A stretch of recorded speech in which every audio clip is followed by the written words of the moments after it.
روزے کی رخصت کن لوگوں کو ہے, کون لوگ روزہ چھوڑے, کون لوگ روزہ چھوڑ سکتے ہیں, کن لوگوں کو روزہ نہ رکھنے کی سہولت شریعت نے دی ہے. اس لیے کہ روزہ تو ہم پہ فرض ہے, لیکن شریعت میں ہر بار ایکسیپشنل ہوتا ہی ہے, مستثنا ہوتا ہی ہے, کہ شریعت کچھ لوگوں کو باہر کر دیتی کہ بھائی تم لوگ مت رکھو, اس لیے کہ تم میں فلاں نہیں, طاقت نہیں, سکت نہیں ہے, ٹھیک.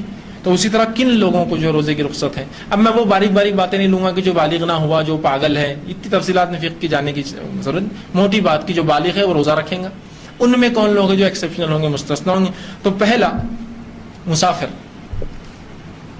ٹھیک ہے, مسافر جو ہے, مسافر کو اختیار ہے چاہے تو روزہ رکھے چاہے تو روزہ چھوڑ دے, ٹھیک, یہ اختیار ہے اس کو, ٹھیک. اس لیے کہ اللہ رب العزت نے قرآن میں بھی یہی بات فرمائی اور کہا کہ جو رمضان کا مہینہ پائے وہ فلیصم, وہ روزہ رکھے.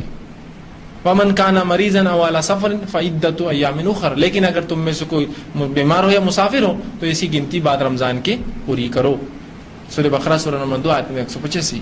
تو بہرحال ہمیں بھی چاہیے کہ سفر میں چاہے تو روزہ رکھے چاہے تو ہم چھوڑے, اس کا ہمیں اختیار ہے, ٹھیک, یہ ہمیں رخصت ہے. لیکن اپنے سفر کو بہانہ نہ بنائے دوسروں کے لیے. نبی اکرم صلی اللہ علیہ وسلم نے ایک مرتبہ دیکھا کچھ لوگ ایک انسان کو ڈھکے ہوئے ہیں, سب سایہ دے رہے ہیں.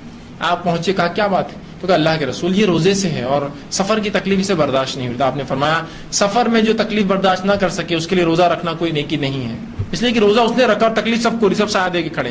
تو کہا سفر میں جب کوئی رکھ نہ سکے روزہ تو روزہ رکھنا کوئی نیکی نہیں ہے بھائی, کوئی اس کا فائدہ نہیں, اس لیے کتنوں کو تکلیف ہو. اور بہت سے لوگ سفر میں روزہ رکھتے ہیں خاص طور سے, اور پھر شروع ہو جاتے ہیں میرا بیگ اٹھاؤ, میں روزے سے ہوں, میرا یہ کرو, تم نے روزہ رکھنا تم یہ کرو, مطلب اس کو حمال بنا دیتے اور خود. ایسا روزہ کوئی نیکی نہیں. بہت سے لوگ روزہ رکھ کر کیا کرتے ہیں معلوم, آپ جائیے گورنمنٹ آفیسز میں فلاں صاحب کا ہے جو مسلمان ہے, صاحب نہیں آیا آج, کیوں, اپاس ہے ان کا.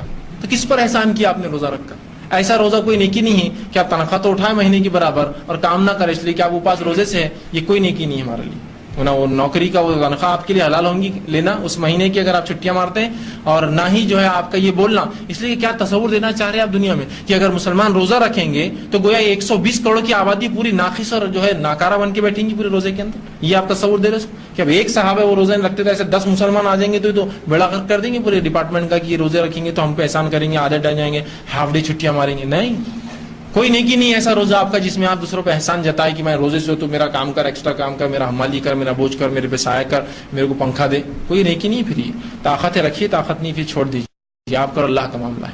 تو رسول نے فرمایا کہ مسافر کو حق ہے. اچھا, سفر میں چاہے تو آپ رکھے چاہے تو آپ چھوڑے, یہ بھی اختیار ہے. نبی اکرم صلی اللہ علیہ وسلم کے ساتھ صحابہ فرماتے ہیں ہم رمضان کے اندر ایک جہاد کے لیے نکلے اور کچھ نے روزہ رکھا کچھ نے توڑ دیا. نہ روزہ رکھنے والوں نے نہ توڑنے والوں کو کچھ کہا, نہ توڑنے والوں نے رکھنے والوں کو کچھ کہا. جس نے توڑا اس نے اس لیے توڑا کہ اس کو کمی محسوس ہو رہی تھی, کمزوری محسوس ہو رہی تھی, اور جہاد میں انسان کو طاقت لگتی ہے. جس نے نہیں توڑا اس نے نہیں اس لیے نہیں توڑا کہ وہ اپنی پوری طاقت و توانائی رکھ سکتے تھے اور ان کو یقین تھا کہ ہم اس حالت میں بھی لڑ سکتے ہیں. تو رسول اللہ نے نہ ان کو برا بولا, نہ ان کو, نہ اس صحابی نے اس صحابی کو برا بولا, نہ اس صحابی نے اس صحابی کو. تو گویا پتا چلا مسافر چھوڑ سکتا ہے. دوسرا مریض, مریض کو اختیار ہے کہ وہ روزہ چھوڑے چاہے تو رکھے, یہ اختیاری مسئلہ ہے. اگر لگتا ہے بیماری زیادہ بڑھ جائیں گی تو چھوڑ دے, لگتا ہے کوئی مسئلہ نہیں انشاءاللہ, کوئی اتنا بڑا مسئلہ نہیں, ایک وقت کی دوا آگے پیچھے ہونے سے کچھ نہیں ہوتا, رکھ لو تو کوئی مسئلہ نہیں. بہت سی بار ہوتا ہے ایسا ہاتھ ٹوٹ گیا کسی کا, ہاتھ ٹوٹنے کا روزے سے کوئی تعلق ہی نہیں ہے نا, اس سے کیا تعلق ہے, مطلب ہاں کسی کو شوگر ہے, بلڈ پریشر, یہ تو ایک مسئلہ ہوتا ہے. ہاتھ ٹوٹنے کچھ نہیں, بس آپ بیٹھے رہو اس کو لے کے ایک جگہ, کوئی مسئلہ نہیں, روزے سے کوئی تعلق نہیں. ہاں یہ الگ بات ہے کوئی کہ میڈیسن ضروری ہے کمپلسری ورنہ یہ زخم بڑھ سکتا ہے, تو ایک الگ شکل ہے. ورنہ بہت سی ایسی بیماریاں ہوتی ہیں جس میں روزے کا آپ کا کوئی فرق نہیں پڑتا ہے, لیکن بہت سی ایسی بیماریاں جس میں روزے پہ اثر آتا ہے. تو یہ آدمی طے کرے اپنی صحت کے اعتبار سے, اس لیے کہ اللہ کو جواب دے, پبلک کو نہیں بولنا یار میں روزے سے ہاتھ اٹھاؤ روزے سے. اللہ کیوں, لوگوں کیوں بتا رہے ہیں آپ, اللہ کو آپ کو جواب دینا ہے. اپنے رب کے اعتبار سے آپ بات کیجیے, سوچئے کہ میں کیا اللہ کو عذر دے سکوں گا, یہ عذر کہ اس عذر میں جو ہے بھوکا رہ رہا ہوں, جبکہ ایسے ہی عذر میں کئی دن بھوکا رہا ہوں پہلے کام کاج کے لیے, تجارت کے لیے. ٹھیک ہے, تو اپنے فرائض ہے, فرض روزہ میں نہیں سمجھتا کوئی مسلمان جان بوجھ کے چھوڑے گا. اس لیے کہ یاد رکھیے ایک روزہ اگر آپ چھوڑتے ہیں تو پوری زندگی بھر بھی آپ نفل روزے رکھے تو اس ایک فرض روزے کی پور نہیں کر سکتا, اس کے برابر اس کے درجے کو نہیں پہنچ سکتا. تو کبھی مت چھوڑیے بلا وجہ روزہ. تو مریض کو اختیار ہے. اب ایسا مریض جس کا مرض ختم ہونے والا نہیں ہے, مریض بھی کیا کریں گا, روزے بعد میں رکھیں گا, مسافر بھی بعد میں رکھیں گا, لیکن ایسا مریض جس کا مرض اس کو بعد میں وقت نہیں دینے والا ہو, یا چاہے جوان ہو چاہے بوڑھا ہو, جوان بھی ہوتے ہیں, جیسے شوگر ہے, جوان ہے لیکن شوگر ہے, کیا کریں گا آدمی, روزہ نہیں رکھ پاتا ہے. ٹھیک, تو ایسا شخص کیا کرے جس کی بیماری ختم ہونے کے چانس نہیں. یا کچھ لوگ ہیں جو کچھ دن تو رکھ سکتے ہیں، 1 دن 8 رکھ سکتے ہیں، 2 دن 8 رکھ سکتے ہیں، ان کا جسم اتنا ان کو سپورٹ کرتا ہے کہ 2 دن میں 1 روزہ، 3 دن میں 1 روزہ، تو باقی 2 کا کیا کرے؟ اور بعد رمضان بھی کوئی چانسز نہیں کہ اس کی بیماری اچھی ہو کہ وہ کرے، تو وہ ہر 1 روزے کے بدلے 1 مسکین کو کھانا کھلا دے. ٹھیک ہے، آج کا 1 روزہ چھوٹ گیا، مسکین کو کھانا، کل کا رکھوں گا تو ٹھیک ہے، پرسوں چھوٹ گیا، مسکین کو کھانا. 1 مسکین کو اتنا کھانا کھلائے جتنا آپ اوسط کھانا خود کھاتے ہیں. ایوریج فوڈ جو آپ پکائے، سب سے اچھا طریقہ جو پکاتے وہی اس میں سے ایک نکالیے اور اس کو لے جا کر تحفتاً دے دیجیے، یہ کھائیے. ضرور نہیں بولنا کہ یہ فدیہ ہے میرے روزے چھوڑنے کا، آپ دے دیجیے، کوئی بولنے کی ضرورت نہیں اس کو. ٹھیک ہے، تو 1 مسکین کو کھانا کھلائیں گا بیمار جس کی بیماری میں شفا ہونے کی کوئی صورت نہیں ہے، چاہے جوان ہو چاہے بوڑھا. بہت سے بوڑھے لوگ ہوتے ہیں جن کے بڑھاپے ہی ختم ہونے کا کوئی چانس نہیں، کمزوری ختم ہونے کا کوئی چانس نہیں، تو کیا یہ روزے چھوڑے؟ تو ہاں روزے چھوڑ سکتے ہیں. ہر روزے کے بدلے 1 مسکین کو کھانا دینا روز دیجیے. کچھ لوگ بولتے ہیں اپن 30 دن کا ایک ساتھ دیں گے تاکہ اس کی عید ہو جائے، کپڑے بن جائیں. کپڑوں کو نہیں دینا ہے پیسے، یہ فدیہ ہے. روز کے بدلے روز 1 مسکین کو کھانا کھلائے. عبداللہ ابن عباس فرماتے تھے کہ 2 لوگوں کو کھلائیں، 1 مسکین کو 2 وقت کا کھانا کھلائیں. بہرحال لیکن قرآن نے تو کہا طعام مسکین. ٹھیک ہے، 1 مسکین کو کھانا کھلاؤ، تو 1 مسکین کو آپ ضرور کھانا کھلا دیں ان کے بدلے. اسی طرح اور کون روزے چھوڑ سکتا ہے؟ تیسرا وہ فرد جو روزے چھوڑ سکتا ہے سماج کا، وہ خاتون ہے. وہ خاتون جس کو حیض یا نفاس ہو، اس پہ بھی روزے فرض نہیں ہے. وہ روزے چھوڑیں گی اور بعد رمضان ان روزوں کی پر کریں گی. یاد رکھیں، نفاس اور حیض کا خون آنے سے یا جو ہے شروع ہونے سے یا چل رہا تھا تو اس کے روزے معاف ہے. اتنے روزے لیکن اس کو بعد رمضان رکھنا پڑیں گے، اس کا کوئی کفارہ نہیں ہے، بس وہ روزے بعد میں آپ کو پورا کرنا پڑیں گے. اور اسی طرح حیض اور نفاس کے علاوہ بھی کچھ خواتین ہیں جن کو اللہ کے رسول نے جو چھوٹ دی، وہ ہے حاملہ اور دودھ پلانے والی عورتیں، رضاعت جو بچوں کو دودھ پلا رہی ہے. نبی اکرم صلی اللہ علیہ وسلم فرماتے ہیں، یہ ابو داؤد اور نسائی کی روایت ہے، آپ نے فرمایا، انس بن مالک اس کے راوی، آپ نے فرمایا کہ اللہ نے مسافر کو روزہ مؤخر کرنے اور نصف نماز پڑھنے کی اجازت دی ہے. روزہ لیٹ مطلب رمضان کے بعد رکھنے کی، نمازیں اس کی عادی ہوتی ہے، نماز رخصت دی ہے. جبکہ حاملہ اور دودھ پلانے والی عورت کو روزہ مؤخر کرنے کی رخصت دی ہے. جو حاملہ ہے اور دودھ پلانے والی عورتیں، یہ اپنا روزہ مؤخر مطلب بعد رمضان رکھ سکتی ہے، بعد رمضان رکھ سکتی ہے. ٹھیک ہے، تو یہ مؤخر کر سکتی ہے، اس میں کوئی حرج نہیں. اب اگر کوئی خاتون یہ کہے کہ کبھی ایسا ہوتا ہے انسان کو کہ ایک پیدر پہ ان کو اولاد ہوتی ہے، حمل ہے پھر رضاعت ہے، حمل ہے پھر رضاعت ہے، حمل ہے پھر رضاعت، کیسے کریں گے؟ 4-5 اگر ان کو اولاد ایک ساتھ ہو جائے ایک کے بعد تو ظاہر حمل رضاعت حمل، تو کیا پورے چھوڑ دیں؟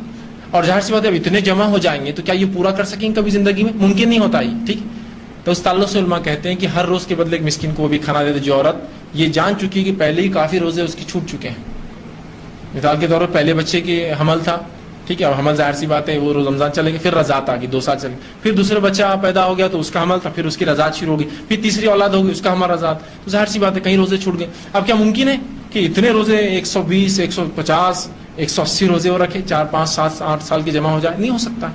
تو انہوں نے کہا کہ پھر ایسا جب امکان ہے تو ہر روز 1 مسکین کو کھانا دے دے، وہ انشاءاللہ اس کے لیے کافی ہو جائیں. ٹھیک، اس لیے کہ یہ بھی بیماری میں کاؤنٹ ہو رہا ہے ایک قسم کا، کہ وہ چاہتی ہے لیکن رکھ نہیں پاتی ہے، اس لیے کہ بچے کے صحت کا مسئلہ ہے، بچے کو دودھ نہیں ملے گا تو اس کا حق ضائع ہوگا. یہ الگ بات ہے کسی کو اللہ نے اچھی صحت دی ہے اور بچہ بھی اس کا رضاعت دودھ بھی پیتا رہے اور اس کو روزہ رکھنے کی بھی اللہ نے سکت دی ہے تو رکھیے پھر رضاعت میں. لیکن حمل میں بھی ایسا ہو سکتا ہے کہ کسی کو سکت ہو رکھیں لیکن کسی کو طاقت توانائی قوت نہ ہو، کمزوری ہو، اولاد پہ کوئی اثر پڑ سکتا ہو تو روزے فرض نہیں ہے پھر ایسی. ورنہ بہت سی بار عورتیں نہیں مجھے روزے رکھنا چاہیے اس لیے کہ مجھے یہ عمل چھوڑنا نہیں، بہت اچھا عمل ہے روزے، لیکن ابھی اولاد کی جان ظاہر سی بات، انسانی زندگی بہت اونچی ہے تمام معاملات سے. یاد رکھیں شریعت میں ان کا بڑا مقام ہے، انسانی زندگی کا بڑا اونچا مقام.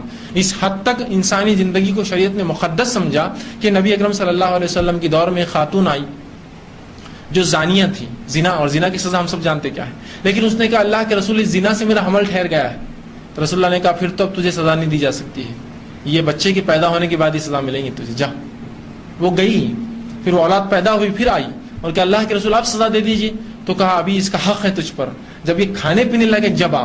پھر وہ گئی اور بچے کو ساتھ لائی جبکہ اس کا دودھ چھوٹ چکا تھا، وہ کھاتا پیتا تھا. اس نے رسول اللہ کے سامنے سے کھانے کی چیز دی، اس بچے نے وہ چیز کھائی، اللہ کے رسول کو اطمینان ہوا. آپ نے کہا کہ اس بچے کو لے لو اس سے، اور اس عورت کو سنگسار کرنے کا حکم دیا گیا، اسے قتل کر دیا گیا. تو اندازہ لگا انسانی جان کی حرمت کہ وہ اولاد جو پیٹ میں تھی اس کی کیا غلطی تھی اس زنا کے اندر، اس کو سزا نہیں ملی، اس کو پیدا ہونے کے بعد بھی سزا نہیں ملی، اس لیے کہ ابھی اس کا حق رضاعت، اسے رضاعت دودھ دیا گیا. اس کے جب کھانے پینے لگا اس کے حق اس کی والدہ سے ختم ہے، تب اس کی ماں کو سزا دی گئی کہ اسے سنگسار کیا گیا. اور جب اس کو مارا گیا اس خاتون کو مارا، سنگسار سزا پتہ ہے نا، زمین میں انسان کو گاڑ دیا جاتا ہے اور صرف چہرہ اوپر ہوتا ہے، جب اسے پتھر مارے گئے تو اس کی جان نہ نکلتی ہے. علی بن ابی طالب رضی اللہ عنہ موجود تھے, انہوں نے ایک بڑا پتھر اٹھایا اور حدیث میں آتا اس کے چہرے پر مار دیا. جب مارا تو خون کے کچھ حصے جسم پر اڑ گئے, جس پر آپ نے کراہت کا اظہار کیا. یہ مطلب زانیہ تھی اور اس کا خون میرے جسم پر اڑ گیا. تو نبی اکرم صلی اللہ علیہ وسلم نے کراہت کی ضرورت نہیں. اس عورت کی توبہ اتنی خالص تھی کہ اگر 70 مدینے کے لوگوں میں اس کی توبہ دے دی جاتی تو سب کی مغفرت کے لیے کافی تھی. 70 لوگ, اس لیے کہ اندازہ لگائی زنا تو کونے میں کی تھی اس نے کسی جگہ, آ کر نہیں بولتی تو کون دیکھنے والا تھا؟ کوئی مانیٹر کر رہا تھا اس کو کہ اس نے زنا کیا؟ کسی نے نہیں. پھر بھی آئی اور بولی, اپنے گناہ کا اعتراف کی. جب رسول اللہ نے کہا جا پیدا ہونے کے بعد آنا, تب بھی اس کو 9 مہینے کا موقع تھا, بھاگ جاتی. کہیں کو واپس آتی پیدا ہونے کے بعد, چھپ جاتی.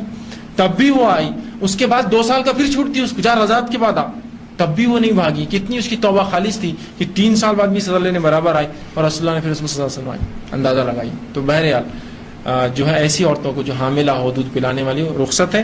پھر ان کی صحت, توانائی, تندرستی کہ تو وقت, حالات, زمین, زمانے, لوگوں کی صحت الگ الگ ہوتی ہے. لہٰذا آپ ڈاکٹر سے کنسلٹ کریں. شرعی حکم میں نے بتا دیا, ڈاکٹر پرمٹ کرے تو رکھیے, اگر اجازت نہیں دیتا ہو تو میں سمجھتا ہوں احتیاط کرنا یہ زیادہ آپ کے لیے بہتر ہے. ٹھیک. اسی طرح کسی اور بھی عذر سے اگر آپ کو دن کے کسی وقت میں بھی روزہ توڑنا پڑے تو آپ توڑ سکتے ہیں. ٹھیک. بہت سے لوگ کہتے ہیں کہ رمضان کا روزہ 10 بجے کے بعد نہیں توڑنا, ایسا کچھ بھی نہیں. سفر, مسافر ہو, جہاد میں گئے ہو, بیمار ہو, کچھ بھی ہو, آپ کو لگا کہ روزہ رکھ لیتا ہوں, دیکھیں گے سفر میں بھی تکلیف ہوئی تو توڑیں گے, دیکھیں گے جہاد میں ضرورت پڑی تو توڑیں گے, دیکھیں گے بیماری بڑی تو توڑیں گے. ابھی تو لگ رہا ہے سر درد ٹھیک ہو گیا اور کب کبھی ختم ہوگی, بہت زیادہ جاڑا تھا رات میں, لیکن دیکھتے ہیں, انتظار کرتے ہیں, رکھ تو لیتا ہوں روزہ.